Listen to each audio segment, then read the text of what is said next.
अस्सलामुअलैकुम। मेरे तमाम व्यूवर्स को मैं सलाम पेश करता हूँ और मुझे इस बात की खुशी है कि मैंने 3-4 दिन पहले एक वीडियो बनाई थी इन गरीब नदारा बेबस लोगों की, और इसके ऊपर बड़ा बेहतरीन रिस्पॉन्स दिया है। उस NGO से मैं भी मुंसलिक हूँ और उन्होंने स्पेशली मुझे इनके पास भेजा है इनकी दाद रसाई के लिए। लाइफ प्रोटेक्शन टास्क फोर्स जिसके चेयरमैन अहमद सईद जाम साहब हैं, मैं उनको सलाम पेश करता हूँ और उनका शुक्रिया अदा करता हूँ कि वो इन गरीबों की आवाज़ बनने के लिए मेरे साथ तैयार हैं। तो आए इनके कोई मसले मसाइल सुनते हैं और इंशाल्लाह मुझे उम्मीद है कि अहमद सईद जाम साहब इसके ऊपर अपनी लाइफ प्रोटेक्शन टास्क फोर्स के ज़रिए इनके मसाइल को हल कराने में और इनके जितने भी मसाइल हैं उनको हल करने के लिए अपनी पूरी टीम को जो है बरूए कार लेके आएंगे। तो आए चलते हैं जी। अस्सलाम वालेकुम मोहतरम, मैंने सब तो पहले दसो कि तुसी इत्थे बाद हो, कदों दे बाद हो? ਅਸੀਂ ਇੱਥੇ ਤਕਰੀਬਨ 15-16 साल हो गए। 15-16 साल तो इंज ही तुसी रहे। ਹਾਂਜੀ ਰਹੇ नादरीन देखें, 15-16 साल से ये लोग इस कसम कुर्सी की ज़िंदगी गुजार रहे हैं कि जहाँ पे कोई एक जानवर भी रहना नहीं चाहता, लेकिन ये एक इनकी मजबूरी है और हमारी इंसानी बेहिसी है। इसको हम इंसानी बेहिसी कहेंगे और इसके अलावा कुछ नहीं कह सकते। ये अलमिया हमारे मुल्क का कि आज तक कोई गवर्नमेंट का बंदा आया टाडे को? कोई गवर्नमेंट का बंदा नहीं आया, कोई नुमाइंदा इनके पास इनकी बात सुनने के लिए, इनके मसले सुनने के लिए आज तक नहीं आया। अच्छा, मैं ए दसो कि तुहानू इत्थे की मसाइल है ने ਮਸਾਇਲ ਤੇ ਬਹੁਤ ਹੈ और की जरूरतां ने तुहाडियां, तुहानू की चाहिए? यार सानू बैन की जगह दे रहे हैं हुकूमत वाले। दूसरा है भी गंद वगैरह है, मक्खी इतने ज़्यादा है और पानी नहीं इधर आ रहा। पानी भी नहीं है, बड़े मुश्किल से पानी की बहुत दूसरे प्लाटों वाले बैठने नहीं देते दुनिया में, इधर बैठे हैं बड़ी मुश्किल दे बच्चे। बुनियादी मसाइल नादरीन, बुनियादी मसाइल कि पीने का पानी तक नहीं है, पीने का पानी तक नहीं है। इससे ज़्यादा अलमिया क्या होगा? जी मेरे प्यारे भाई, आपका क्या नाम है? शकील साहब। शकील साहब, मैं शादीशुदा जी। कितने बच्चे हैं? एक जैसे बेटा बहुत है। बीमारी के नाल फौत है? की बीमारी? बस 8 दिन का हो तो बहुत हो गए बीमार। कुदरती इलाज ना जो अल्लाह ने नादरीन, इनके दुखों का मदावा नहीं कोई करता, इनके इन दुखों में कोई नहीं शामिल होता। 8 दिन का उनका बच्चा वफात पा गया। मैं अहमद सईद जाम साहब से दरख्वास्त करूँगा कि हंगामी बुनियादों पे इन लोगों की दाद रसाई करें, अपनी टीम को भेजें, जो उनकी हेल्थ की टीम है, जो लीगल एडवाइज़र, उनको भेजें और इनकी दाद रसाई हो, इनकी मुश्किलें, इनकी परेशानियां हल हों। जी शकील भाई, की मसले मसाइल ने थे साढ़े इधर भाईजान, एक तो पानी पीने के लिए नहीं और गंदगी बहुत है, जरासीम बहुत है, मक्खी तंग करती है और मच्छर भी तंग करता है।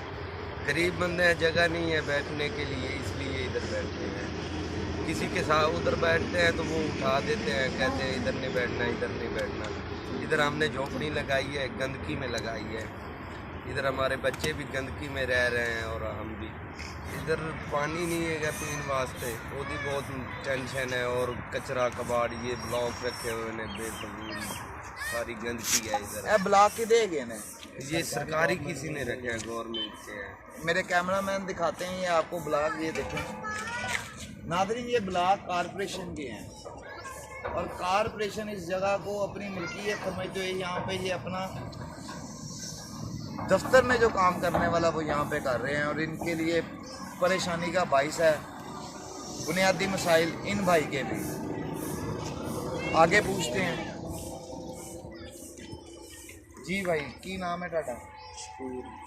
शकूर भाई, थानू की मसले मसले हुए ने जी, पानी का मसला है, गंदगी है, सारी जगह रहन की कोई नहीं, बच्चों स्कूल पढ़ाने की परेशानी है। लोग बड़े बड़े लोगों के बच्चे पढ़ते हैं, सानू भी ख्वाहिश है असी भी बच्चे पढ़ाइए या साढ़े बच्चे भी तलीम करके तो कोई नौकरियां लगन सरकारी या सानू जगह लगती नहीं। ये तो इतने बैठने तो इतों उठा छड़ते ने, उत्ते बैठने उत्तों उठा छड़ते ने। पानी की सहूलत नहीं, किसे किसे अमल की सहूलत नहीं है सानू सर।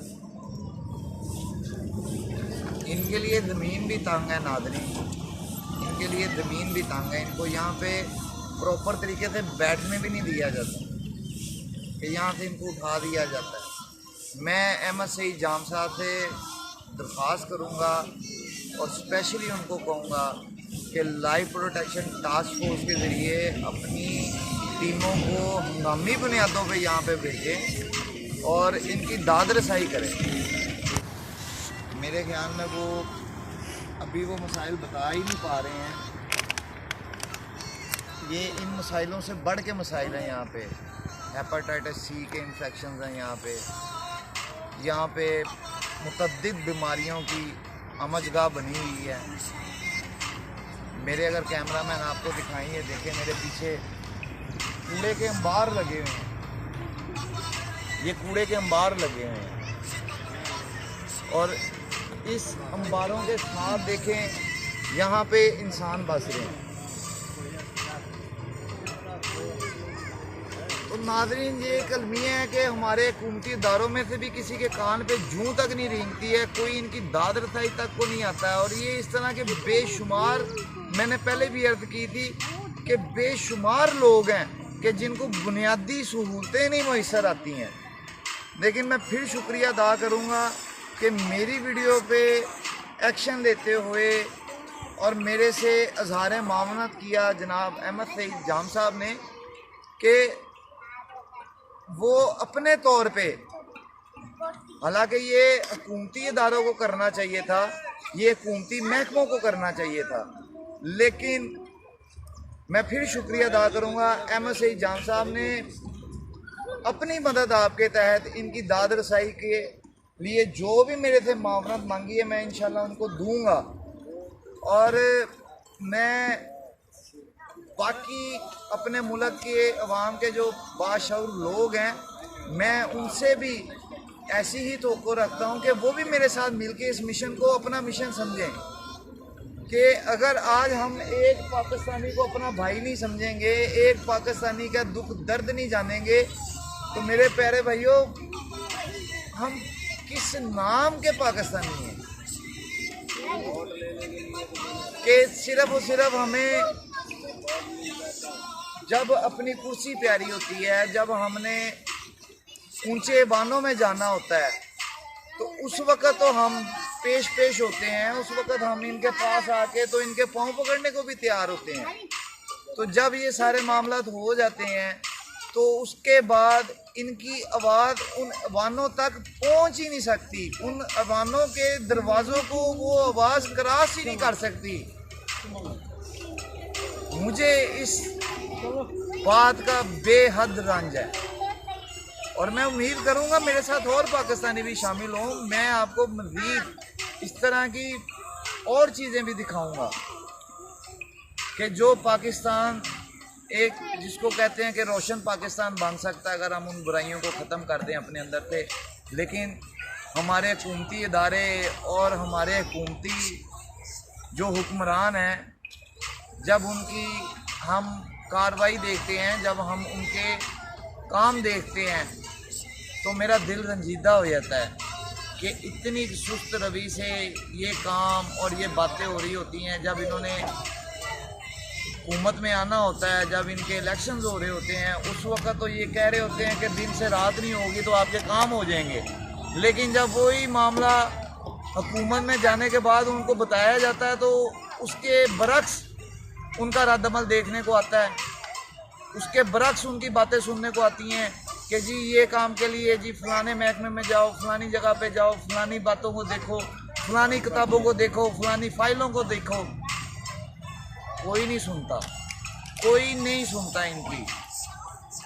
मुझे ये बताएं, इस गंदगी में, इस माहौल में, ये ड्रेन के किनारे पे आबाद लोग, क्या इनका हक नहीं है? ये मेरे भाई हैं, इधर आओ। क्या नाम है आपका? इजाद नाम। जाद भाई कितने बच्चे हैं आप? 4 बच्चे। जाद भाई क्या काम करते हैं? रिक्शा चलाते हैं। तो जाद भाई कभी कोई घर नहीं मिला, कभी किसी घर में नहीं रहे आप जो यहाँ पे आके घूमने में रह रहे हो यहाँ? हाँ जी इतना इतना पैसे भी नहीं होता जो किराया के हाँ जी किराया इसलिए आप 2-3 साल हो गए। ते मतलब किहड़ी वजह सी कि जेड़ा तुसीं आके ते जिंदगी दे बाद हो गए? कि इस वजह तो कि बिजली का बिल किराया नहीं भरिया जाता सी, इन्नी दिहाड़ी नहीं लगती जी कोई असी अपना उसका खर्चा चलाओगे बिल भरो किराया दे। की काम करते? ये रिक्शा चला रिक्शा चला। हाँ जी आज सारा दिन चलाया और तकरीबन 250 कमाया और 250 से देखो खर्चा पानी घर का नहीं चलता। वीवर्स 250 रुपये में एक शख्स जो 250 रुपया रोज़ कमाता है वो कैसे अपने बच्चों के अखराजात पूरे करता है? हमने इनको वाकई में दूसरे सियारे से आई हुई मखलूक समझा और मैं दरख्वास्त करूंगा पाकिस्तान के उन बादशाह लोगों को कि इनको अपना भाई जानें, इनको अपना भाई समझें, इनका दुख देखें। और मैं शुक्रिया अदा करूंगा अहमद जान साहब का कि जिन्होंने अपनी NGO के तवसत से इनकी दाद रसाई करने के लिए मेरे साथ तावन का इजहार किया है। उनकी NGO life protection task force, उम्मीद है कि उसकी टीम यहाँ पे आके इनकी दाद रसाई करेगी। आप आए, मेरे कैमरामैन आपको दिखाते हैं। आपके इर्द गिर्द साफ़ सुथरा माहौल है, लेकिन इन लोगों के इर्द गिर्द कैसा माहौल है, ये किस गंदगी में रह रहे हैं। ये देखें नाज़रीन, ये सारा गोबर बिखरा पड़ा है, ये सारा गांव, और इनको वॉशरूम नहीं मैसर, इनको बाथरूम नहीं मैसर। उसके लिए ये वासा के पड़े हुए कंटेनर्स हैं, ब्लॉक्स हैं जो उन्होंने ड्रेन सीवेज के लिए बनाए हैं, ये इसको इस्तेमाल करते हैं, यहाँ पे आते हैं। इनकी भी ख़वातीन हैं, इनकी भी बहनें हैं, और पाकिस्तान माशरे की हर औरत, ये मेरा यकीन है, ये मेरा यकीन है, ये कलमे के नाम पे लिया हुआ वतन है, ये मेरा यकीन है कि हमारे माशरे की हर औरत बापर्दा है। बेहयाई हमारी किसी औरत में हो नहीं सकती। तो आज ये मजबूर हैं अपनी ज़रूरियात ज़िंदगी को इस खुले आसमान के तले सर अंजाम देने के लिए। और इस तरह के बेशुमार मसाइल हैं इन लोगों के कि मैं आपको क्या बताऊं। इस कूड़े की वजह से इनमें तरह तरह की डिजीज़ आ गई हुई हैं, और इन डिजीज़ का कोई इलाज नहीं है, कोई दवा नहीं है, कोई पूछने वाला नहीं है, इनके पास इतने पैसे नहीं हैं कि ये किसी आला डॉक्टर को दिखा सकें, किसी अच्छे डॉक्टर को दिखा सकें। ये गंदगी का ढेर देखें जिसके किनारे पे ये लोग आबाद हैं। व्यूअर्स देखें, ये मेरे कैमरामैन आपको दिखा रहे हैं कि किस कदर ये कचरा पड़ा है। कचरे के पहाड़ ही पहाड़ हैं इस कचरे के ना, जैसे पहाड़ नहीं होते हैं, ये देखें कचरे के पहाड़ हैं और मुख्तलिफ़ तरह की डिजीज़ हैं इस कचरे में जिसके किनारे ये लोग आबाद हैं। ये मेरे कैमरामैन आपको दिखा रहे हैं, आप देख रहे होंगे कि यहाँ पे मुख्तलिफ़ डिजीज़ की अमजगाह है जिसके किनारे में ये इंसान आबाद हैं, और इनको कितनी डिजीज़ के इन्फेक्शन होंगे और ये किस किस डिजीज़ से इन्फेक्टेड लोग अपनी ज़िंदगी मजबूरी से गुजारने पे मजबूर हैं कि उनकी आवाज़ कोई हुकूमती इदारों का आदमी नहीं सुन पा रहा। और एक दफ़ा फिर आखिर में मैं शुक्रिया अदा करता हूँ जनाब अहमद सईद जान साहब का कि उन्होंने लाइफ प्रोटेक्शन टास्क फोर्स के ज़रिए इन बेबस और गरीब नदार लोगों की आवाज़ को सुना और उनका मदावा करने के लिए मेरे साथ तावन का इजहार किया। अल्लाह ताला उनको जज़ाए खैर दे। वो तो अपने तौर पे चलें, जो भी करेंगे करेंगे, लेकिन ये अलमिया है उन हुकूमती इदारों के लिए, उन हुकूमती लोगों के लिए कि जिनका ये काम था वो ये नहीं कर पाए। और अलहदा से हमें एक पाकिस्तानी होने के नाते अहमद सईद जान साहब अपने दिल में इज़हार मोहब्बत रखते हुए इन लोगों की दाद रसाई के लिए आए हैं मेरे साथ, मेरे इस मिशन में। मैं उनको सलूट पेश करता हूँ एज़ आ पाकिस्तानी, क्योंकि वो भी मेरे पाकिस्तानी भाई हैं। तो बाकी दूसरे भाइयों को भी मैं ये रिक्वेस्ट करूँगा कि आप मेरे साथ इस मिशन में शामिल हों। जो माशरे की बुराइयाँ हैं, जो हमारे माशरे को आगे नहीं बढ़ने देती हैं, तो उम्मीद करूँगा कि वो इसमें मेरा साथ दें, मेरे साथ आएँ, मैं ताकि अपने काम को ज़्यादा बेहतर तरीके से सर अंजाम दे सकूँ और माशरे की बुराइयों को ज़्यादा बेहतर तरीके से एक्सपोज़ कर सकूँ। और एज़ आ पाकिस्तानी एक कौम का फ़र्द होने के नाते मेरे पे ये फ़र्ज़ लागू है और मेरा मज़हब इस्लाम मुझे ये बताता है कि मेरे माशरे में अगर कोई बुराई पेश आ रही है, उस बुराई को ख़त्म करने के लिए मैं अपना कदम उठाऊँ। तो व्यूअर्स, मैं रिक्वेस्ट करूँगा एक दफ़ा फिर कि आप मेरे साथ इस मिशन में शामिल हों और आपको अगर कोई चीज़ या कोई बुराई आपको नज़र आती है, आप मेरे से रब्ता करें और आप मुझे वो चीज़ बताएं, मैं उसको ज़रूर एक्सपोज़ करूँगा, मैं उसको खोल के माशरे के सामने लेके आऊँगा। लेकिन इसके लिए मुझे आपका साथ चाहिए। यही है कि एक रिक्वेस्ट है जो मैं आपसे बार बार करता हूँ कि मुझे आपके साथ की ज़रूरत है। और अगर आप मेरे साथ वैसे नहीं आ सकते हैं तो मेरे चैनल्स को लाइक, सब्सक्राइब एंड शेयर ज़रूर करें, ताकि मेरी आवाज़ ज़्यादा दूर तक जाए, ज़्यादा लोग मेरे साथ इस मिशन में शामिल हों। जैसे कि अहमद सईद जान साहब मेरे साथ आए हैं, इस तरह के और भाई भी मेरे साथ शामिल हों मेरे इस मिशन में। और मैं उम्मीद करता हूँ मैं कि इंशाअल्लाह ताला अहमद सईद जाम साहब इस मिशन में मेरे साथ मिलके सुरखरू ज़रूर होंगे और हम इन गरीबों की ज़रूर दाद रसाई करेंगे। नाज़रीन, ये एक अलमिया है कि हमने इनको तीसरी दुनिया का इंसान समझ लिया है, दूसरी मखलूक समझ ली है। इसके साथ आपसे इजाज़त चाहेगा आपका मेज़बान हसन अस्करी। अस्सलाम वालेकुम।